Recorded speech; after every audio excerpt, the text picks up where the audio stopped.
Hello hello everyone, welcome to Z Chem chemistry classes. तो भाई आज हम करने वाले हैं थर्मोडायनेमिक्स सेकंड का लेक्चर नंबर 6।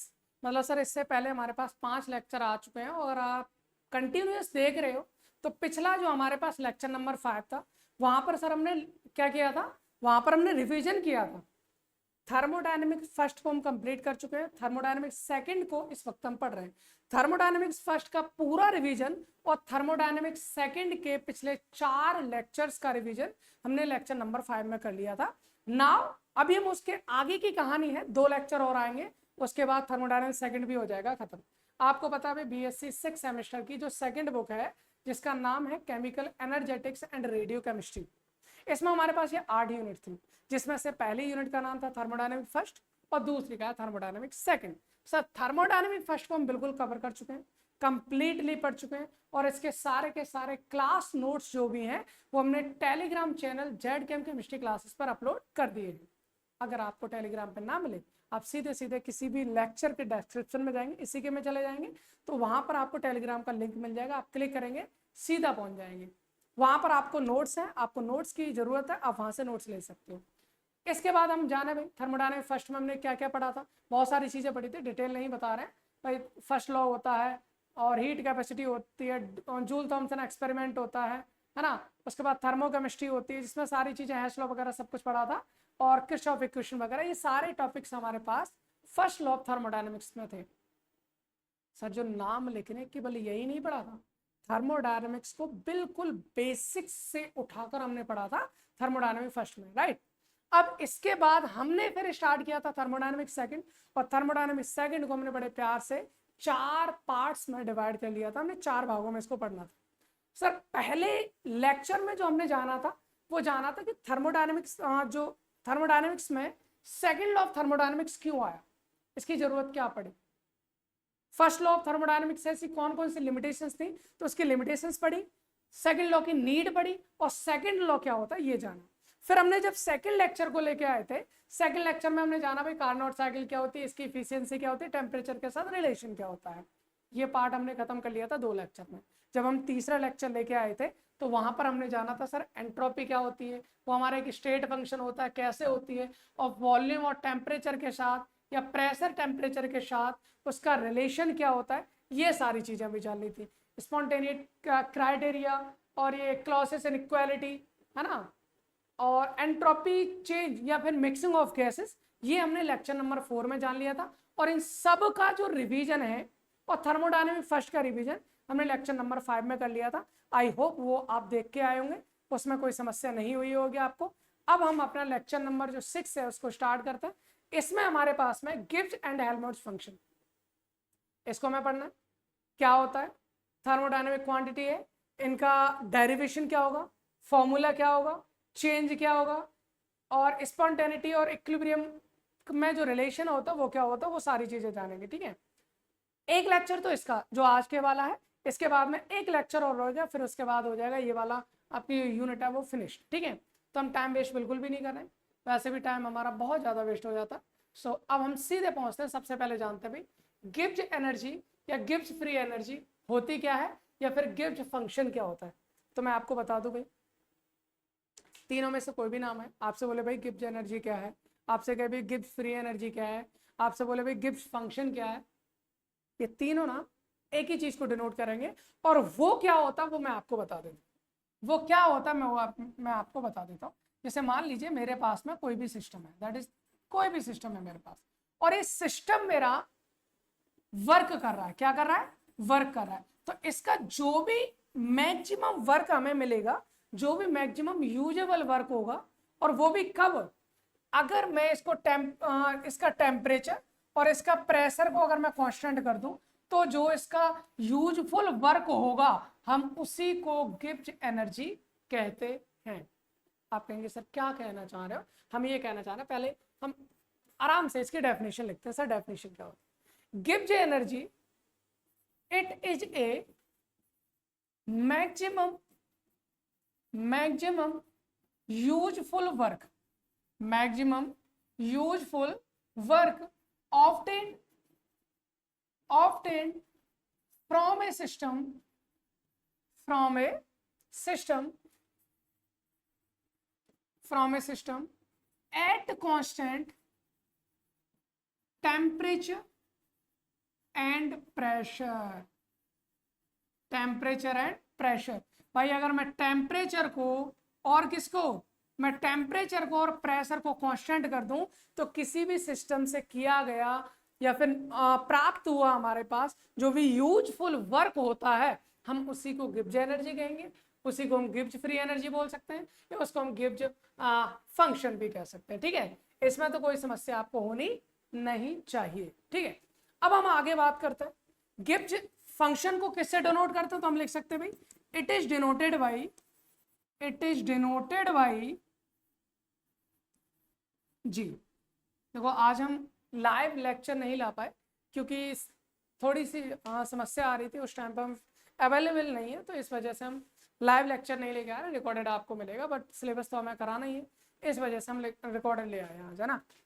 तो इट इज डिनोटेड बाई जी, इसको हम कैपिटल जी से डिनोट करते हैं। लेकिन अगर आपको कोई भी प्रॉब्लम आती है तो आप कमेंट बॉक्स में कमेंट कर देना, मैं आपका कमेंट देखकर जरूर आपको उसकी प्रॉब्लम जो है उसका सॉल्यूशन दूंगा। ठीक है, तो भाई इसको हम किससे डिनोट करते हैं, जी से करते हैं। अगर मैं इसकी फॉर्मूले की बात करता हूँ, सर इसका मैथमेटिकल फॉर्मूला क्या होगा, तो अगर हम ये कहें कि भाई इसका जो मैथमेटिकल फॉर्मूला है, इसका जो मैथमेटिकल एक्सप्रेशन है, मैथमेटिकल जो एक्सप्रेशन है वो हमारे पास ये होता है कि सर जो जी होता है G is equal to H minus T S होता है। क्या होता है, G is equal to H minus T S. तो यहां से आप इसकी डेफिनेशन और लिखना चाहो एक तरह से तो वो भी लिख सकते हो। कैसे लिख सकते हो सर, गिव्स energy is equal to the difference of, difference ही तो है ना, difference of enthalpy and the product of temperature and entropy. एक बार फिर से बोलो, दोबारा से सुन लो, gives energy is equal to the difference of enthalpy and the product of temperature and entropy। आपको हिंदी में लिखना है सर, कैसे लिखेंगे, हम लिखेंगे सर जो गिव्स एनर्जी होती है वो एंथैल्पी और टेम्परेचर एंट्रोपी के प्रोडक्ट के डिफरेंस के बराबर होती है। और आपको नहीं लिखना है तो कोई दिक्कत नहीं, आप सीधा सीधा ये डेफिनेशन लिखोगे। कैसे लिखोगे भाई, किसी भी सिस्टम द्वारा कांस्टेंट टेम्परेचर और प्रेशर पर जो भी यूजफुल वर्क प्राप्त होता है हम उसको गिब्स एनर्जी या गिब्स फ्री एनर्जी या गिब्स फंक्शन कहते हैं और इसको जी से यानी कैपिटल जी से डिनोट करते हैं। फॉर्मूला हमारे पास हो जाता है G equal to H minus T S. I hope समझ में आया होगा। अच्छा मैं आपको बता दूं, जैसे डेल्टा एस है, टेम्परेचर है, प्रेशर है, एंथैल्पी है, इंटरनल एनर्जी है, ये सब क्या होता है, स्टेट फंक्शन होते हैं, यानी कि जो इनिशियल और फाइनल स्टेट पर डिपेंड करता है। सेम गिब्स एनर्जी जो होती है ये भी हमारे पास क्या होती है, हम बोल सकते हैं कि सर ये भी हमारे पास एक स्टेट फंक्शन होती है। Since Gibbs energy is a state function, state function, ये हमारे पास एक स्टेट फंक्शन होती है। और अगर स्टेट फंक्शन है तो हम इसको सीधा सीधा लिख देंगे। क्या लिखेंगे sir, delta G is equal to delta H minus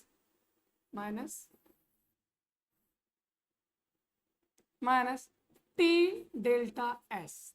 ये वाली इक्वेशन अभी हम यूज करेंगे, इसका यूज होगा, आपने नाम सुना होगा, आपके सिलेबस में भी है, गिब्स हेल्महोल्ट्ज इक्वेशन, है ना। गिब्स हेल्महोल्ट्ज इक्वेशन क्या होती है वो सारी चीजें हम जानेंगे यहाँ पर। तो कैसे निकालते हैं उसको, सारी चीजें ना, तो यहीं से वो निकलेगी delta G equal to delta H minus T delta S. अभी हम एक काम करते हैं, हमको इसकी डिफरेंशियल फॉर्म निकालनी है। भाई आइडियल गैसेस के लिए सर हमें गिब्स एनर्जी निकालनी है, हम कैसे निकालेंगे, है ना। तो या फिर किसी अदर सिस्टम के लिए गिब्स एनर्जी निकालते हैं तो हमें कैसे निकालेंगे, तो देखो कोई भी सिस्टम हो, किसी की भी गिब्स एनर्जी हमें निकालनी है तो सबसे पहले उसकी डिफरेंशियल फॉर्म हम लेके आते हैं जो कि हर कंडीशन के लिए वैलिड हो, फिर अलग अलग कंडीशंस के बेस पर उसको इंटीग्रेट करके फॉर्मूला बना लेते हैं। तो इसकी डिफरेंशियल इक्वेशन को निकालने के लिए हम एक काम,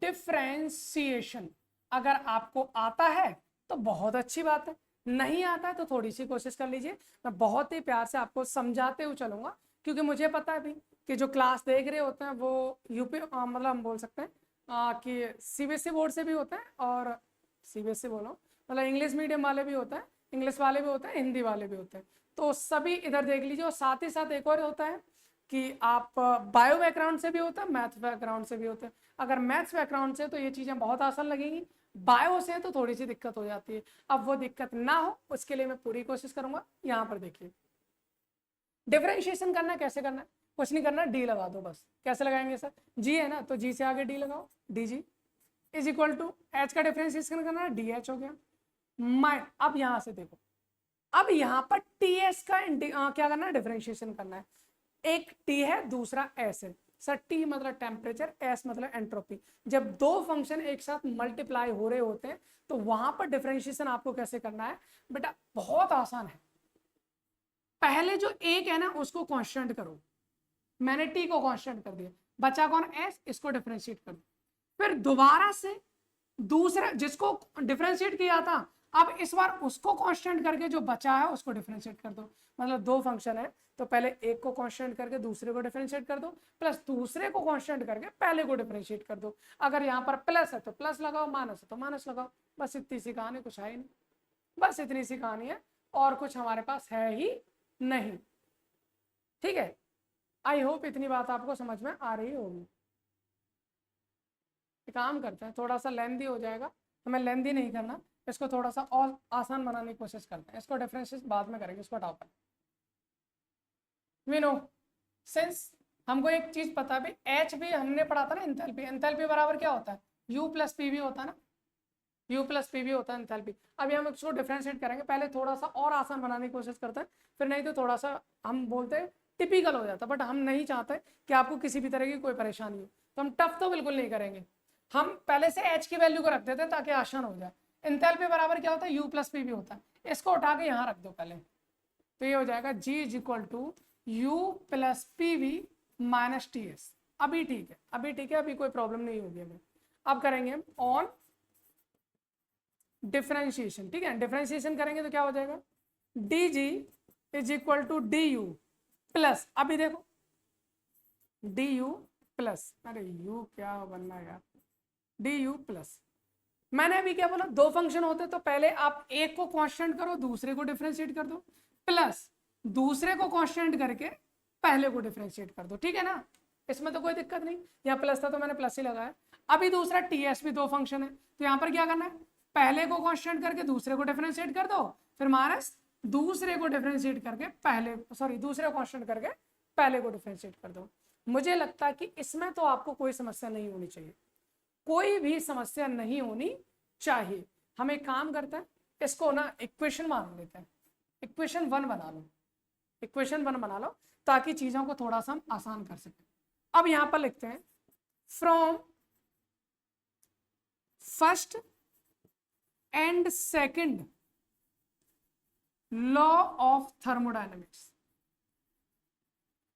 भाई हम फर्स्ट लॉ ऑफ थर्मोडायनेमिक्स भी पढ़ चुके हैं, हम सेकंड लॉ ऑफ थर्मोडायनेमिक्स भी पढ़ चुके हैं, और फर्स्ट लॉ ऑफ थर्मोडायनेमिक्स में हमने एक फॉर्मूला पढ़ा था।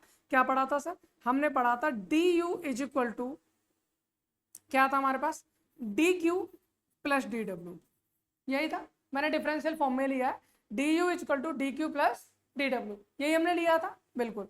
अच्छा, क्योंकि डी डब्ल्यू बराबर क्या था हमारे पास, माइनस का पीडीवी था, माइनस का पीडीवी था, तो यहां से लिख सकते हैं D U is equal to D Q minus P D V. एक काम करो, डी क्यू की वैल्यू निकाल लो, क्यों निकालना है अभी बता देंगे। तो यहाँ से आ जाएगा D Q is equal to, ये आ जाएगा डी यू, और ये माइनस का इधर जाके किसका हो जाएगा, प्लस का पी डी वी। ये हमारे पास डी क्यू की वैल्यू आ गई।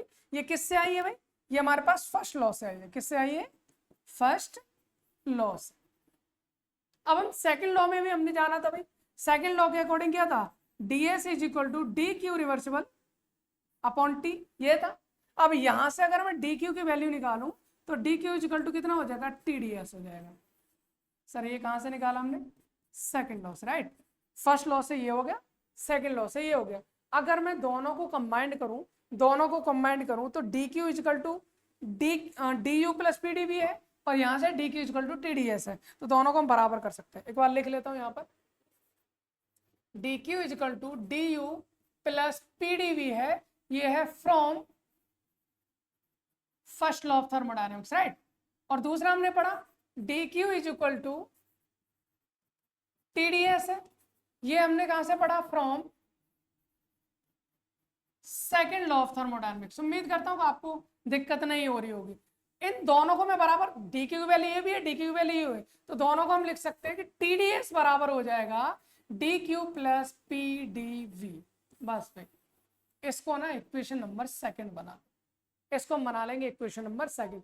भाई ये भी डी क्यू, ये भी डी क्यू, तो दोनों चीज बराबर होंगी, तो मैंने T D S equal to D Q plus P D V मान लिया। अब इसको मैंने बना लिया है इक्वेशन नंबर सेकंड। और जब इक्वेशन नंबर सेकंड बना लिया है, यहाँ देखो इक्वेशन नंबर फर्स्ट था, यहाँ पर इक्वेशन नंबर सेकंड है, मैं यहाँ पर करूंगा from equation first and second, from equation first and second. भाई इक्वेशन फर्स्ट क्या थी सर, हमने लिखा था D G is equal to D U plus P D V plus V D P minus T D S minus S D T. अब देख लो, अब देखो इक्वेशन वन हमारे पास यही थी, D U plus P D V plus V D P minus T D S minus S D T, ये है, बिल्कुल है, हमने लिख लिया है।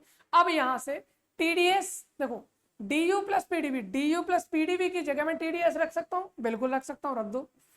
D G is equal to हो जाएगा, इसकी जगह क्या आ जाएगा, D U plus P D V की टी डी एस, तो इसकी जगह मैं रख दूंगा T D S plus V D P minus T D S minus S D T, यही है ना। अब यहाँ से हम एक चीज देख सकते हैं आराम से कि सर ये मेरे पास टी डी एस प्लस है, ये मेरे पास टी डी एस माइनस है, टी डी एस काट दो। आप कहेंगे सर टी डी एस काट दो, बिल्कुल, क्यों, टी डी एस काट दो, टी डी एस से टी डी एस गया, बचा क्या, जो बचा है उसको लिख दो। तो यहाँ से बचा है सर हमारे पास D G is equal to क्या बचा, V D P, V D P और माइनस एस डी टी, बिल्कुल, बहुत बढ़िया। यहाँ से हमारे पास बचा D G is equal to V D P minus S D T. So this is the differential form of Gibbs energy, इसको हम बोलते हैं this is the differential form of Gibbs energy. ये हमारे पास गिब्स एनर्जी की क्या है, डिफरेंशियल फॉर्म है।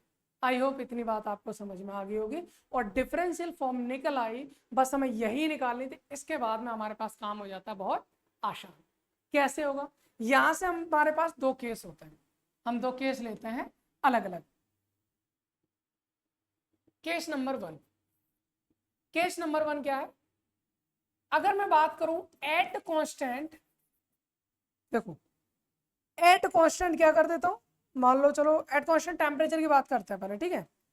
एट कांस्टेंट टेम्परेचर, अगर मैं टेम्परेचर को क्या कर देता हूं, कांस्टेंट कर देता हूं। भाई अगर हम टेम्परेचर को कांस्टेंट करेंगे, यानी कि हम सीधे सीधे बोल सकते हैं सर डी टी की वैल्यू जीरो हो जाएगी, राइट। अभी हमने निकाला है डी जी इक्वल टू क्या है, डी जी इक्वल टू निकाला है V D P minus S D T, ठीक है, लिख लो V D P minus S D T, S D T यही निकाला है, V D P minus S D T निकाला है। जब टेम्परेचर जीरो होगा तो ये वाला पूरा टर्म जीरो हो जाएगा, जब ये वाला टर्म जीरो हो जाएगा तो डी जी इक्वल टू कितना हो जाता है, वी डी पी हो जाता है। और इसके बाद हम आइडियल गैस के लिए गिब्स एनर्जी चेंज कैसे निकालेंगे, बहुत आसान हो जाता है। सर कैसे निकालेंगे, जरा बताते हैं, देखिए। फॉर आइडियल गैस, भाई आइडियल गैस के लिए हमारे पास PV is equal to NRT होता है कि नहीं होता, बिल्कुल होता है। या फिर आप 1 मोल के लिए करोगे तो N हटा दो, बट कोई दिक्कत नहीं, रख देते हैं हम यहाँ पर। यहाँ से हमारे पास DG इज इक्वल टू हो जाएगा, सॉरी V की वैल्यू निकालो आप, इसको इक्वेशन 1 बना लो, चलो, है ना। एट कांस्टेंट टेम्परेचर वाले में इक्वेशन नंबर 1 मैंने यहाँ पर बना ली है। तो PV is equal to NRT है, यहाँ से अगर मैं V की वैल्यू निकालूंगा तो ये NRT अपॉन P हो जाएगा। इसको उठा के रख दीजिए 1 में, पुट इन इक्वेशन फर्स्ट, ठीक है सर। इक्वेशन फर्स्ट में रखेंगे तो क्या हो जाएगा, ये हो जाएगा D G is equal to क्या हो जाएगा, v की जगह रखेंगे nRT अपॉन p, बिल्कुल nRT अपॉन p, और यहां पर क्या आएगा फिर dp इंटू dp, ओके। इसको हम क्या करेंगे, ऑन इंटीग्रेशन। अब इसको इंटीग्रेट कर दो, ऑन इंटीग्रेशन। भाई फाइनल फॉर्मूला तो इंटीग्रेशन के बाद आएगा, क्योंकि डिफरेंशियल फॉर्म है, डिफरेंशियल फॉर्म को हटा के इंटीग्रेशन फॉर्म में लेके आना है। जब हम इसका इंटीग्रेशन करेंगे तो ये हो जाएगा डी जी का इंटीग्रेशन होगा is equal to an constant होगा, बाहर ले लो, आर कॉन्स्टेंट है बाहर ले लो, टी कॉन्स्टेंट है उसको भी बाहर ले लो। आप कहेंगे सर कैसे, भाई टेम्परेचर कॉन्स्टेंट लिया है ना, आर ऑलरेडी गैस कॉन्स्टेंट होता है, नंबर मोल्स हमें क्लोज कंटेनर मार के चलना है, तो हमारे पास यहाँ पर हम बोल सकते हैं मोल्स को हम नॉर्मली कांस्टेंट लेके चल रहे हैं, ठीक है, यहाँ पर कोई रिएक्शन नहीं हो रही है, तो मोल कांस्टेंट है, एन को हमने बाहर ले लिया, बचा क्या हमारे पास 1/p इंटू डी पी। इसको भी इंटीग्रेट करेंगे, और आपको बहुत अच्छे से पता है, अगर इंटीग्रेशन नहीं पता है तो बहुत गलत बात है, अगर आपको पता है तो बहुत अच्छी बात है। भाई देखो सुनो, अगर आप इंटीग्रेशन करते हो, कहीं पर आपने सुना होगा dx का इंटीग्रेशन क्या होता है, x होता है, अगर कहीं हो 1/x dx, इसका इंटीग्रेशन क्या होगा ln x। ln x मतलब आप इसको log x लिखते हो ना, log बेस e x होता है, वो ध्यान रखना, log बेस e x होता है, तो आप नेचुरल लॉग इसको बोलते हैं, ln का मतलब नेचुरल लॉग, तो आप उसको ln x लिखा करो, log x खाली मत लिखा करो, अगर log लिखना है तो फिर बेस में e लगा दीजिए, ठीक है। तो हमको पता है भाई जब हम डिफरेंशिएशन करते हैं, अगर हम dx का इंटीग्रेशन करेंगे तो x मिलेगा, 1/x dx का करेंगे तो ln x मिलेगा, ठीक है। इसको मैं इस तरह से ब्रैकेट में लिख देता हूँ। अब यहाँ पर हम सॉल्व करने की कोशिश करते हैं, तो भाई जब dx का x है तो dg का क्या हो जाएगा, g हो जाएगा, बिल्कुल हो जाएगा, और हमारे पास में क्या है dg का, चलो g मान लेते हैं, और कहीं ना कहीं g0 से लेकर g तक, या g1 से लेकर g2 कर देता है, g1 से लेकर g2 हो जाएगा, इज इक्वल टू ये हो जाएगा nRT, इसकी लिमिट लिख देता हूँ, चलिए मैं लिमिट लिख देता हूँ। सर ये हमारे पास g1 से लेकर g2 जा रहा है, और हमारे पास p1 से लेकर p2 जा रहा है, लिमिट है ना, तो यहाँ पर हम क्या करेंगे nRT, और 1/x का ln x होता तो 1/p का क्या हो जाएगा ln p, और इसकी जो लिमिट है वो p1 से लेकर p2 हो जाएगी। जब लिमिट पुट करेंगे तो ये हो जाएगा हमारे पास g2 minus g1, okay, is equal to nRT, ठीक है। यहाँ से जब लिमिट पुट करेंगे तो क्या हो जाएगा हमारे पास, यहाँ से सीधा डायरेक्ट कर देता हूँ, ln p को ये हो जाएगा p2/p1, मैं डायरेक्ट मैंने कर दिया, आपको पता है इतना मैथमेटिक्स तो मैं आता होगा। ये हो जाएगा हमारे पास delta G is equal to क्या हो जाएगा nRT ln p2/p1, this is the final Gibbs energy change for ideal gas. ये हमारे पास Gibbs energy change for ideal gas हो जाना है, ये आपको समझ में आया होगा। तो यहाँ पर हम लिख भी सकते हैं, दिस इज, क्या लिखेंगे भाई, ये हमारे पास क्या है, Gibbs energy change for ideal gas at constant temperature. तो भाई कांस्टेंट टेम्परेचर पर आइडियल गैस के लिए गिब्स एनर्जी चेंज होगा, उसका फॉर्मूला हो जाएगा delta G equal to nRT ln p2/p1, और अगर आप ln को कॉमन लॉग में चेंज करना चाहोगे, लॉग विस्टेन में, तो 2.303 से आप मल्टीप्लाई कर सकते हैं, ये आपको पता ही होगा, इसमें तो कोई दिक्कत है नहीं। अगर आप चाहोगे सर हम तो हमें पता है नहीं, लिख दीजिए आप, तो भाई आपको पता है डेल्टा जी इक्वल टू क्या फॉर्मूला निकाला है, nRT ln p2/p1, right, p2/p1 निकाला है। तो आपको पता है भाई ln को अगर आप log बेस 10 में चेंज करोगे तो 2.303 से मल्टीप्लाई करना पड़ता है। ऐसा है तो आप यहाँ पर लिख सकते हो कि delta G is equal to 2.303 nRT log base 10 p2/p1, ये हमारे पास फॉर्मूला हो जाएगा, ये हमारे पास फॉर्मूला हो जाएगा। उम्मीद करते हैं कि इसमें कोई भी प्रॉब्लम आपको नहीं होगी, ये बहुत ही सिंपल सी कहानी है, ओके। और एक और फॉर्मूला आप लिख सकते हो, सिंस हमको पता है अभी अगर हमारे पास आइसोथर्मल कंडीशन, क्या है, आइसोथर्मल कंडीशन है, और वो भी साथ में कौन है, आइडियल गैस है, तो उसके लिए हमने एक चीज कही थी, क्या कही थी भाई, P1V1 is equal to P2V2 होता है, P1V1 is equal to P2V2 होता है। अगर मैं यहाँ से मैं ये करना चाहूँ, ये हो जाएगा V1 अपॉन में करना चाहूँ V2 बराबर, यहाँ से क्या हो जाएगा, ये हो जाएगा बराबर P2 अपॉन में क्या हो जाएगा P1, यानी कि हम ये बोल सकते हैं P2 अपॉन P1 की जगह V1 अपॉन V2 भी कर सकते हो। मतलब यहाँ से एक फॉर्मूला बना सकते हैं, delta G is equal to 2.303 nRT log base 10 P2 upon P1 की क्या जगह क्या लिख सकते हैं, V1 अपॉन V2 लिख सकते हैं। ये तो बस मैथमेटिक्स है, आप इसको तो जितना करते जाओगे इतने ही फॉर्मूले आपको मिलते चले जाएंगे। उम्मीद करता हूँ कि आइडियल गैसेस के लिए गिब्स एनर्जी चेंज आप कैसे निकालोगे ये आपको समझ में आ गया होगा। अब हम चलते हैं सर गिब्स हेल्महोल्ट्ज इक्वेशन, जो कि बहुत इंपॉर्टेंट है, बहुत बार पूछी जाती है एग्जाम्स में, कैसे होती है, कहाँ से आती है, सारी चीजें जान लेते हैं। चलिए आज कंटिन्यू करते हैं, ठीक है। ओके, यहां पर हम बात करते हैं केस नंबर सेकंड। अभी केस नंबर फर्स्ट हमने किया था, अब हम बात कर लेते हैं case number second. Sir case number first में हमने क्या किया था, हमारे पास ये था, देखिए केस हमारे कहाँ से बने, D G equal to V D P minus S D T था, मैंने टेम्परेचर को कांस्टेंट किया डी टी जीरो, तो ये हमारे पास बचा था। अभी मैं प्रेशर को कांस्टेंट कर सकता हूँ, अगर मैं क्या कर सकता हूँ, प्रेशर को कांस्टेंट, तो देखो चलो प्रेशर को कांस्टेंट करने पर क्या बनता है, V D P minus S D T, ठीक है। यहाँ हम लिखेंगे at constant pressure,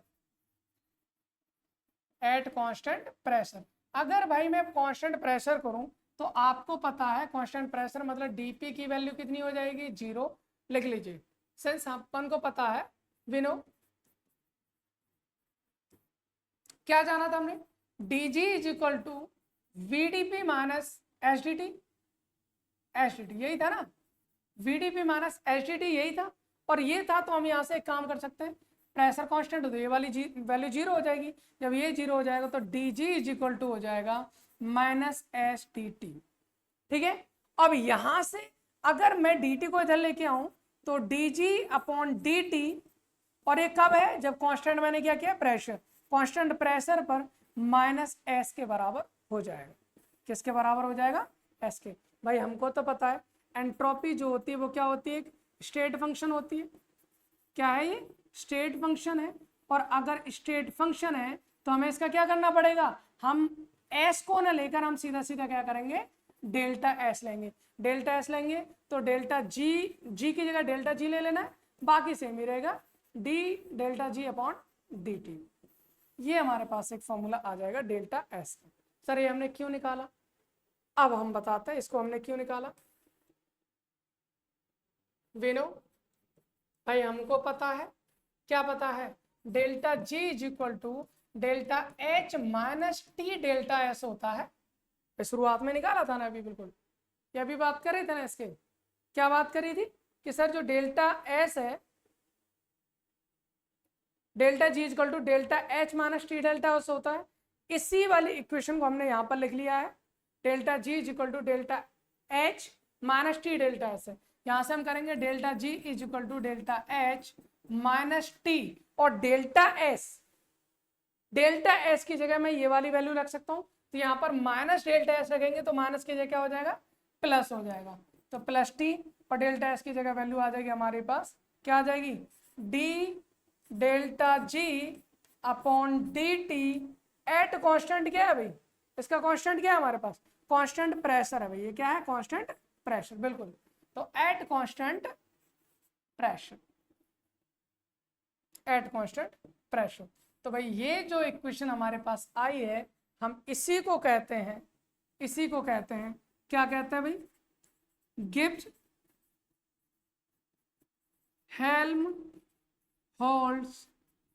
equation, Gibbs Helmholtz equation. और ये एग्जाम में बहुत बार पूछी जाती है, ये एग्जाम में बहुत बार पूछी जाती है। आई होप इतनी बात आपको समझ में आ गई होगी, इसमें कोई भी समस्या नहीं होनी चाहिए। तो गिब्स एनर्जी से रिलेटेड जो भी था वो हमने कर लिया है, ठीक है। ओके, एक छोटा सा टॉपिक और, हेल्महोल्ट्ज एनर्जी क्या होती है, या हेल्महोल्ट्ज फ्री एनर्जी क्या होती है, या फिर हेल्महोल्ट्ज फंक्शन क्या होता है, इसके बारे में जान लेते हैं, ठीक है। तो ये भी वही बात है, सेम बात है, अंतर कुछ नहीं है, अंतर ज्यादा कुछ नहीं है। देखो एक बार यहां से करते हैं फिर उसके बाद समझते हैं। यहाँ पर हमने क्या पढ़ा था, यहाँ पर हमने कहा था सर कि it is the maximum useful work obtained from A system at constant temperature and pressure, यही पढ़ा था। अगर मैं टेम्परेचर एंड प्रेशर ना कर टेम्परेचर एंड वॉल्यूम कर दूं तो वो मेरे पास गिब्स एनर्जी ना होकर हेल्महोल्ट्ज एनर्जी कही जाएगी। बस इतना ही अंतर है और इससे ज्यादा अंतर उसमें कोई भी नहीं है। मतलब यहां से लिख सकते हैं हम, क्या लिख सकते हैं भाई, it is it is it is the maximum, it is a maximum useful work obtained from a system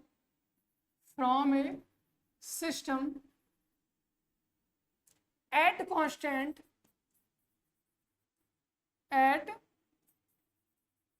constant temperature and volume ठीक है ना। तो मतलब टेम्परेचर और वॉल्यूम को कांस्टेंट करोगे तो जो भी मैक्सिमम यूजफुल वर्क होगा उसको हम हेल्महोल्ट्ज एनर्जी कहेंगे, और अगर मैं वॉल्यूम की जगह प्रेशर को कांस्टेंट कर दूं तो उसको हम गिब्स एनर्जी कहते हैं, राइट। इसमें तो कोई प्रॉब्लम आपको नहीं होगी। अगर हम यहाँ से बात करें बिल्कुल सेम टू सेम कहानी आ रही है तो हम कहें भाई it is denoted by, it is denoted by, इसको हम किससे डिनोट करेंगे तो कैपिटल ए से डिनोट करते हैं, ठीक है। इसको हम किससे डिनोट करेंगे, कैपिटल ए से डिनोट करेंगे। और इसका मैथमेटिकल फॉर्मूला लिखना चाहें हम कहेंगे सर इसका हमें मैथमेटिकल फॉर्मूला बता दो।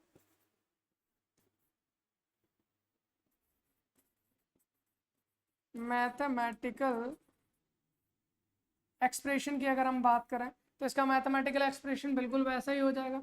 वहां पर और यहाँ पर एक ही अंतर है भाई, जहां पर कांस्टेंट प्रेशर हो वहां आता है इंथैल्पी, जहां पर कांस्टेंट वॉल्यूम हो, जहां पर कांस्टेंट क्या हो, वॉल्यूम हो, वहां आता है इंटरनल एनर्जी। बस इतना ही अंतर होता है और कुछ नहीं होता।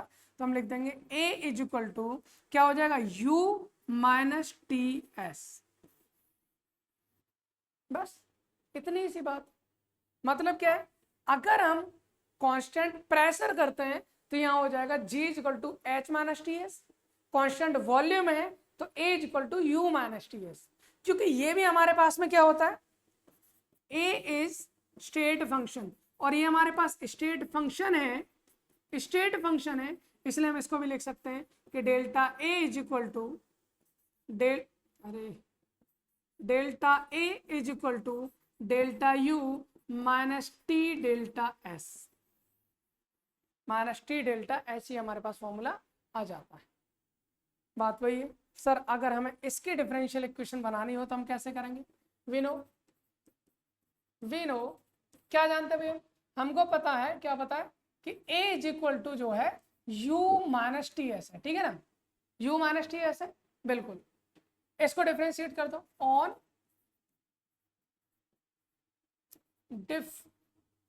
डिफरेंशिएशन, ऑन डिफरेंशिएशन करेंगे तो क्या हो जाएगा, DA is equal to DU minus TDS minus SDT, ये तो पता ही है ना, माइनस TDS माइनस SDT।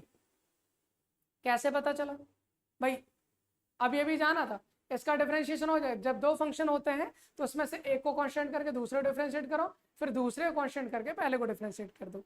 यहीं से हमने पहले भी अब ये भी जाना बिल्कुल, from first and second law of thermodynamics, from first and second law of thermodynamics, अब मैं बार बार उसको सॉल्व नहीं कर रहा हूं, मैं सीधा लिख रहा हूं। देखिए अभी हमने first and second law of thermodynamics के थ्रू हमने ये देखा था कि भाई फर्स्ट लॉ कह रहा था कि dq की वैल्यू ये है, सेकंड लॉ कह रहा था dq की वैल्यू ये है, हमने दोनों को बराबर रख दिया तो TDS की वैल्यू आ गई थी du प्लस PdV आई थी। बिल्कुल हम यहाँ पर भी वही कह रहे हैं कि भाई सेकंड लॉ ऑफ थर्मोडायनेमिक्स हमसे ये कह रहा है कि TDS इज इक्वल टू जो होता है, TDS is equal to du plus PdV के बराबर होता है, ठीक है। बस भाई इसकी वैल्यू को यहाँ पुट कर दीजिए। एक काम करते हैं, इसको इक्वेशन 1 बना लेते हैं, इसको इक्वेशन 2 बना लेते हैं। हम कहेंगे from equation 1 and 2, from equation 1 and 2, जब 1 और 2 को कंपेयर करेंगे तो हमारे पास हो जाएगा DA इज इक्वल टू क्या है, DU है, ओके DU लिख देते हैं, चलो लिख लो DU हो गया माइनस TDS, TDS की वैल्यू ये है ना, TDS की वैल्यू ये है ना, ठीक है इसको रखो। तो ये हो जाएगा माइनस माइनस TDS की जगह क्या हो जाएगा DU माइनस PdV।